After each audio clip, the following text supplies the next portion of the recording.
Good Friday, everyone, and welcome to this edition of Conversation Daily News. I'm your host, Cyrus Webb. Glad you all could join us once again. Well, we made it to the end of another week, and can you believe the beginning of another month? So welcome to April. We, of course, have your news headlines coming up on this Friday. We have the truth of the day with Mary Ellen Ciganovich, and in today's entertainment spotlight, even part of my conversation with Gianni Russo. You know him as an actor, singer, and author. He's celebrating 50 years of The Godfather, as well as season 9 of his hit podcast, the Hollywood Godfather Podcast. You don't want to miss this conversation. Enjoy today's show. For Conversation Daily News, I'm Cyrus Webb with your Friday headlines. In international news, Ukraine says Russians leaving Chernobyl after radiation exposure. Russian troops began leaving the Chernobyl nuclear power plant after soldiers got significant doses of radiation from digging trenches at the highly contaminated site. Ukraine's state power company said Thursday as fighting raged on the outskirts of Kyiv and other fronts. No details on the condition of the troops or how many were infected were available by the Associated Press, but it said the Russians had dug into the forest inside the exclusion zone around the now closed plant, the site in 1986 of the world's worst nuclear disaster. The troops panicked at the first sign of illness, which showed up very quickly, and began preparing to leave, they said. There was no immediate comment from the Kremlin, and the International Atomic Energy Agency said it had not been able to confirm reports of Russian troops receiving high doses. It said it was seeking more information. Russian forces seized the Chernobyl site in the opening stages of the February 24th invasion, raising fears that they would cause damage or disruption that could spread radiation. The workplace at the site oversees the safe storage of spent fuel rods and the concrete entombed ruins of the exploded reactor. The reported pullout came amid continued fighting and indications that the Kremlin is using talk of de-escalation as cover while regrouping and resupplying its forces and redeploying them for a stepped-up offensive in eastern Ukraine. Ukrainian President Zelensky said Ukraine is seeing a buildup of Russian forces for new strikes on the Donbas, and we are preparing for that. Meanwhile, a convoy of buses headed to Mariupol in another bid to evacuate people from the besieged port city after the Russian military agreed to a limited ceasefire in the area. And a new round of talks aimed at stopping the fighting was scheduled for today. The Red Cross said its teams were headed for Mariupol with medical supplies and other relief and hoped to take civilians out of the beleaguered city.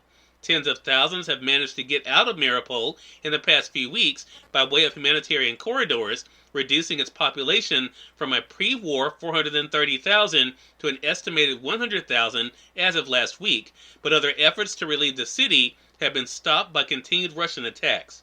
At the same time, on Thursday, Russian forces shelled Kyiv suburbs 2 days after the Kremlin announced it would significantly scale back operations near both the capital and the northern city to increase trust between the two sides. In national news, Biden oil move aims to cut gas prices fairly significantly. President Joe Biden on Thursday ordered the release of 1 million barrels of oil per day from the National Strategic Petroleum Reserve for 6 months, a bid to control energy prices that have spiked after the United States and allies imposed steep sanctions on Russia over its invasion of Ukraine. The president said it was not known how much gasoline prices could decline as a result of his move, but he suggested it might be anything from 10 cents to 35 cents a gallon. Gas is averaging about $4.23 a gallon, compared with $2.87 a year ago, according to AAA. The bottom line is, if we want lower gas prices, we need to have more oil supply right now, Biden said. This is a moment of consequence and peril for the world and pain at the pump for American families. The president also wants Congress to impose financial penalties on oil and gas companies that lease public lands but are not producing. He said he will invoke the Defense Production Act to encourage the mining of critical minerals for batteries and electric vehicles, part of a broader push to shift toward cleaner energy sources and reduce the use of fossil fuels. In more national news, judge strikes down part of Florida election law citing race.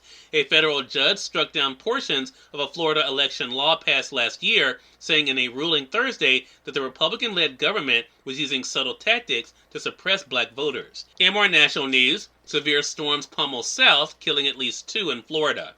A line of severe storms packing isolated tornadoes and high winds ripped across the deep south overnight on Wednesday, killing at least 2 in the Florida Panhandle, toppling trees and power lines, and leaving homes and businesses damaged as a vast weather front raced across several states. At least 2 confirmed tornadoes injured several people Wednesday, damaged homes and businesses, and downed power lines in Mississippi and Tennessee after earlier storms caused damage in Arkansas, Missouri, and Texas. And finally, in entertainment news, Grammy Awards set sights on Las Vegas for first time.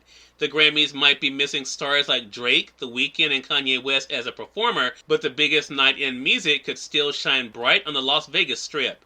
The ceremony relocated to Las Vegas for the first time ever for several artists who could have epic nights, including Billie Eilish, Olivia Rodrigo, and Jon Batiste. The award shifted from Los Angeles because of the rising COVID-19 cases and Omicron variant in January. Sunday's show will air live beginning at 8 p.m. Eastern on CBS and the Paramount Plus streaming service. Cyrus Webb, Conversations Daily News. It's now time for the Truth of the Day with Mary Ellen Ciganovich. Mary Ellen, it's all yours. Hi, this is Mary Ellen with your Truth of the Day. The key to your happiness is to become aware of yourself. Happiness is achieved when you are at peace with your life. This is created as you become aware of yourself. Stop blaming others for the choices you make. Many people stay absorbed with regrets from the past. These negative thoughts do not add any joy or enhance your life in any way. They keep you stuck, unaware of your purpose, your passion for life. Happiness is in your control when you live in the now moment, focusing your attention on being happy in your life with what you have right now. Happiness is a choice you make at any point of any given day. It is a decision you make, not an emotion you feel. Today, focus your attention on being real, really enthusiastic about life as you go about and enjoy the day. We are part of my conversation coming up with Gianni Russo in today's Entertainment Spotlight. Stay with us. You're listening to Conversation Daily News. For Conversation Daily News, I'm Cyrus Webb with the Entertainment Spotlight. Actor, singer, and author Gianni Russo joined me on Conversations Live, the radio show, to talk about the 50th anniversary of The Godfather and his hit podcast, The Hollywood Godfather. Here's a bit of our conversation. I was noticing when I was prepping for this segment that 3 years after the release of your memoir, I mean, you're still in the top 100 of Amazon bestsellers in organized crime there. What has it been like for you to be able to share your own story and your own journey with the world?